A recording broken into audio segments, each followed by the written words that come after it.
Мұғалімдер және жасанды интеллект білім берудегі жаңа көкжиектер курсына қош келдіңіздер. Бұл курс нақты әлемдегі сыныпта жасанды интеллекті саналы, практикалы және қауіпсіз пайдаланғысы келетін мұғалімдерге арналған. Бірінші модуль жасанды интеллект деген не және оның негізгі деңгейде қалай жұмыс істейтінін зерттейді. Онда жасанды интеллекттің қандай міндеттерді орындай алатыны және оны мұғалімдер үшін шынымен пайдалы болуы мүмкін екендігі көрсетілген.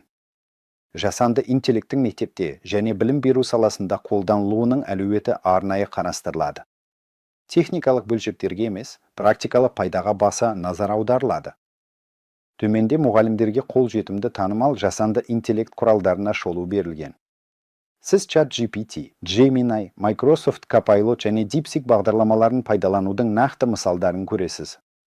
Онда бірдей педагогикалық тапсырмаларды әртүрлі құралдарды пайдаланып қалай шешуге болатыны көрсетілген. Бұл сізге нақты қажеттіліктеріңізге сәйкес келетін дұрыс қызметті саналы түрде таңдауға көмектеседі.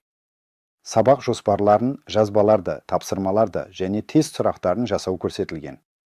Сондай-ақ сұрау сапасының жасанды интеллект өнімділігіне қалай әсер ететіні көрсетілген.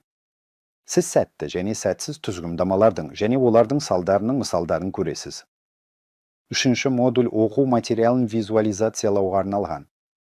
Жасанды интеллектті пайдаланып диаграммалар, кестелер және иллюстрациялар жасау экранда көрсетіледі. Онда көрнекі материалдардың күрделі тақырыптарды түсіндіруді барлық жастағы оқушылар үшін қалай түсінікті және көрнекі ететіні көрсетілген.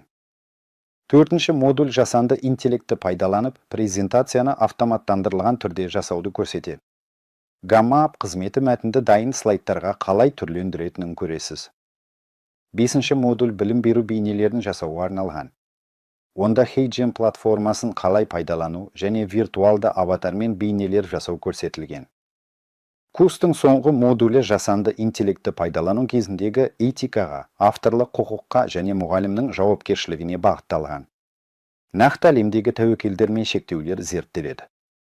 Бұл курс оқыту тәжірибесіне жасанды интеллекті саналы және қауіпсіз түрде енгізуге көмектеседі. Мұғалімдер және жасанды интеллект білім берудегі жаңа көкжиектер курсын таңдағаныңыз үшін рахмет.